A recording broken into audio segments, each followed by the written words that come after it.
I think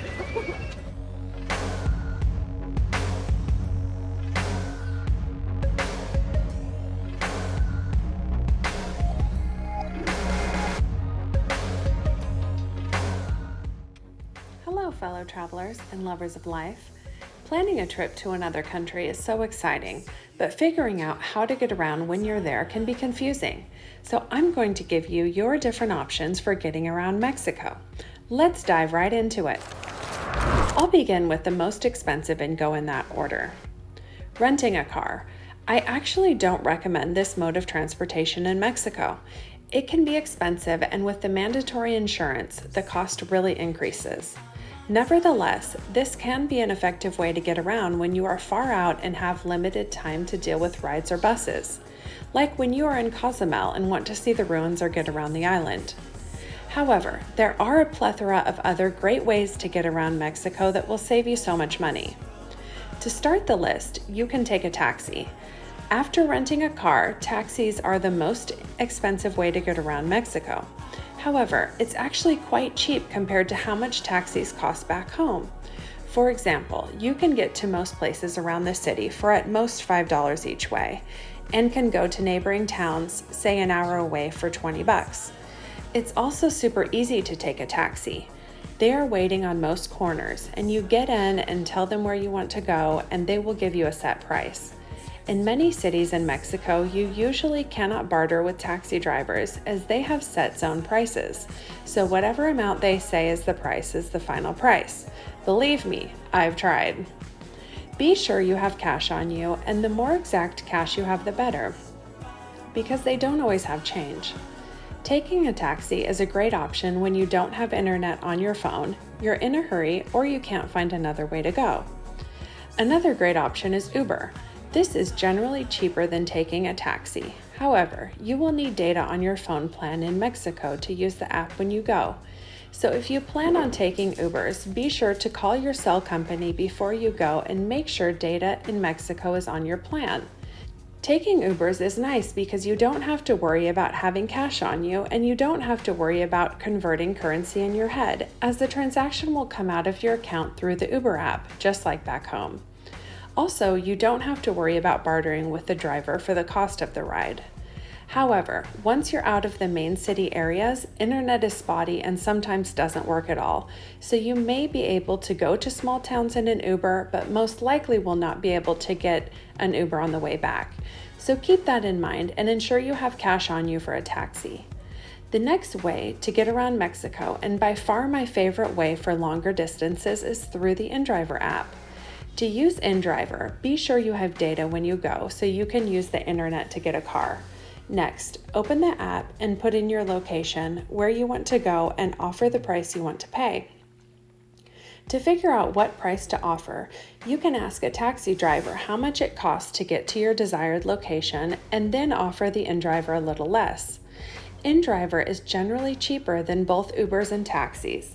Nonetheless, every once in a while, if it's a holiday or late at night, the cost is similar. And sometimes in these situations, you can't get one at all. But don't worry, because you always have taxis as a backup plan. Once you put in the price, a list of drivers and their accepted offer or counter-offered price will come back. Sometimes this is what you offered, and sometimes it's more. Choose the driver that's closest to you, or you might be waiting a while. The unique part of this app is you pay in cash, Mexican pesos, so you will want to understand the conversions to use it and have the cash on you. Again, the more exact change, the better. All three of these forms of transportation, taxi, Uber, and inDrivers, are all fun ways to spend time with the local Mexican. Many speak English and will be eager to speak with you and share about the culture and sometimes give recommendations. So don't be shy when riding with the driver. Mexicans are so friendly and all-around awesome people. Regarding coronavirus precautions, all drivers wear a mask and most have their windows down during the drive and sanitizer in the car.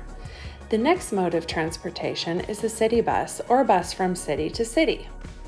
The city buses generally cost 10 pesos per ride around the city. They come often and are an excellent way to get around on a budget. There are also luxury buses that take people from city to city. They are very inexpensive compared to the cost of taking a taxi or renting a car. I rode down the Yucatan Peninsula in one. I didn't know what to expect, but I was completely blown away to find that they are way more luxurious than the ones we have in the States, and such a smooth, comfortable ride. I highly recommend this form of city-to-city travel in Mexico. The next form of transportation I recommend, and my favorite, to get around Mexico is riding a bike. Some hotels have them for free, and if your hotel doesn't, you can rent them for pretty cheap. I love riding bikes around cities in Mexico. I have ridden my bike all throughout Tulum, Cozumel, and Sayulita, to the cenotes, ancient ruins, and beaches. However, not all cities are easy to get around on a bike. In Puerto Vallarta, the old town, called the Zona Romantica, is set in the mountains. The hills can be quite steep and narrow, and also the ground is cobblestones, so it's not as fun to ride a bike there. It makes sense that you don't see as many people getting around Puerto Vallarta like this. When riding a bicycle in Mexico, be careful as to where you are and be sure there is a side area for you to ride on if you are on a busy road or highway. The cheapest and one of my most recommended ways to get around all cities in Mexico is to walk. There are an uncountable amount of breathtaking sights, an abundance of fabulous restaurants, and so many fun people. Walk as much as possible and immerse yourself in the community. It's truly one of the best and most fabulous places on earth. In addition, riding a bike or walking is such a wonderful way to see some of the city's gorgeous murals. If you are going to different towns along the coast from wherever you are staying, a fun way to get there is to take a boat or a water taxi. You will find vendors selling water taxi rides to different towns on the beaches. This is a cheaper way to go as the tour boats are usually all-inclusive, have entertainment, food, usually last a good chunk of the day, and are much more expensive. Water taxis are usually private or with just a small number of people, so finding a local at the beach with a boat is much more cost-effective than booking a tour at one of the travel stands, where they all make commission and usually sell the all-day or half-day all-inclusive tours.